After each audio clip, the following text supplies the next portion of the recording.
Mr. Chairman, in the last 22 days, Donald Trump's billionaire government has taken a wrecking ball to public institutions and the rule of law in America. The agent of chaos is Elon Musk, a, quote, special government employee purportedly working on technological reform. More crucially, he's a big businessman whose floundering Tesla sales in Europe create huge financial pressures for him, according to the business press. Even more crucially, he's a government contractor who collects billions of federal taxpayer dollars every single year and yet has not filed a single employee ethics disclosure form as required by law. He has access not only to computers controlling his own billion-dollar payments from us, the people, but to computers containing his contractor rivals' contract bids, their contracts, their invoices, and their payment systems. Yet he has not shown us a single conflict of interest waiver form for these multiple egregious apparent conflicts of interest.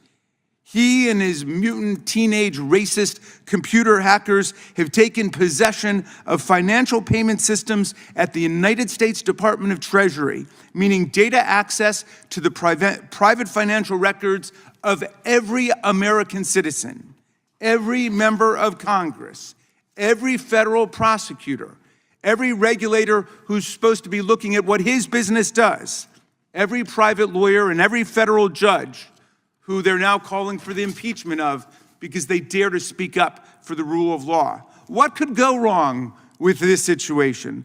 Fortunately, we do still have an Article 3, a working federal judiciary, which has issued no fewer than 12 injunctions in 3 weeks.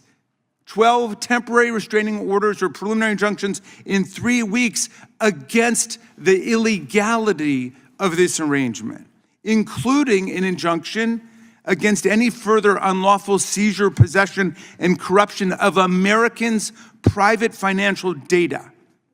Now, the Elon Musk cyber raid against our data and privacy infrastructure has set the stage for the administration's outrageous and unprecedented violation of congressional lawmaking and spending power.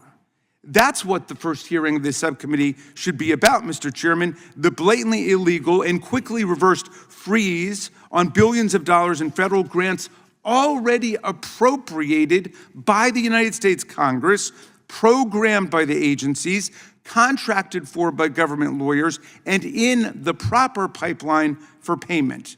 The flagrantly illegal efforts to not pay federal workers and honor our contracts for work already rendered, to condition federal funds on totally made-up restrictions never voted on, much less approved by Congress, and the scandalous effort to dismantle and neutralize entire federal agencies like NOAA, USAID, and the CFPB, spitting in the face of congressional power enactments and appropriations. An Appropriations Act is a federal law, like any other law. Like the law, for example, against violently assaulting federal police officers. An Appropriations Act is not a recommendation or a bargaining maneuver with the executive branch. It is a law. It must be enforced.